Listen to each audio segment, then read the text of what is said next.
Let's turn the Lord in prayer. Dear God, Jesus, we come before you tonight, Lord, in your house, we ask you, Father, to lift up this service, Father. Just speak to each and every person that's here tonight, God. We ask you just speak through me and Bryce and Zach and the music, Father, to touch your people, Lord, to tell them the message that you have for all of us tonight, God. Lord, we thank you for the privilege it is to be here, to dig into your word with your people, Lord, and just learn about you, God, and your teachings. We love you, Jesus. We thank you for who you are and all that you do for us. In your name we pray. Amen. So, welcome back to another light service on this beautiful Friday night. A little bit warm, starting to get there, but we can bear through it as we do every year.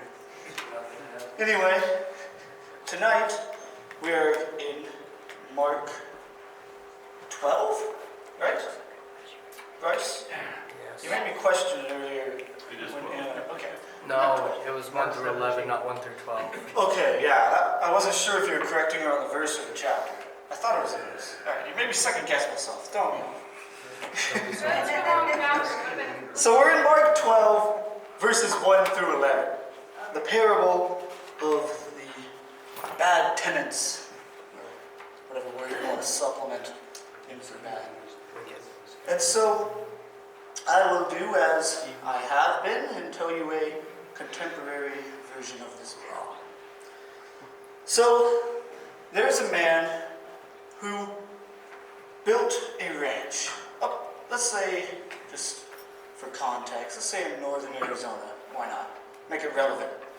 Right? He owned some land, found himself in possession of some land, decided to build a ranch. Mainly for horses, and he would, his idea was to use it for, maybe children's camping trips or whatnot. Just something that he's enjoyed doing. So when he was finished building this ranch, he was going to move back to the city.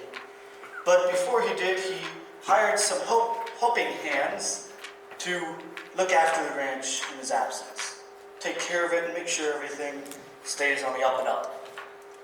And so, after some time passes, he sends one of his friends to go and check on the ranch for him. Make sure everything's going well, maybe spend some nights up there, get out of the heat.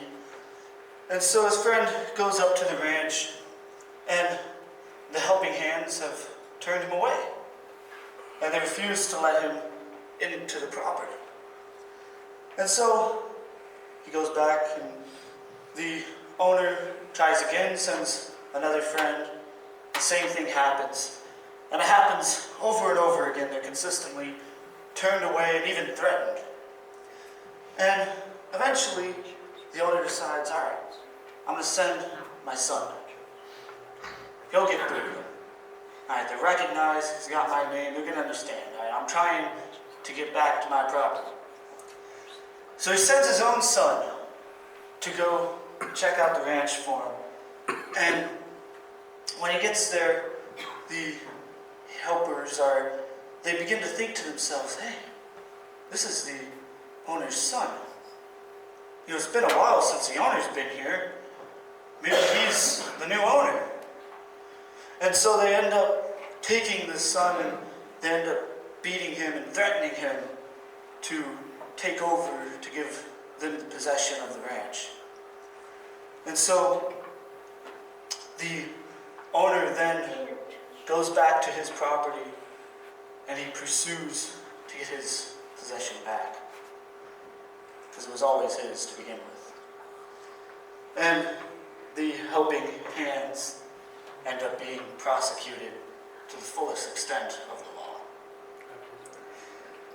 And so we see parallels in this story of, obviously, the owner being the owner and the helping hands being the tenants. And Bryce will elaborate, I'll say, on the meaning for this parable.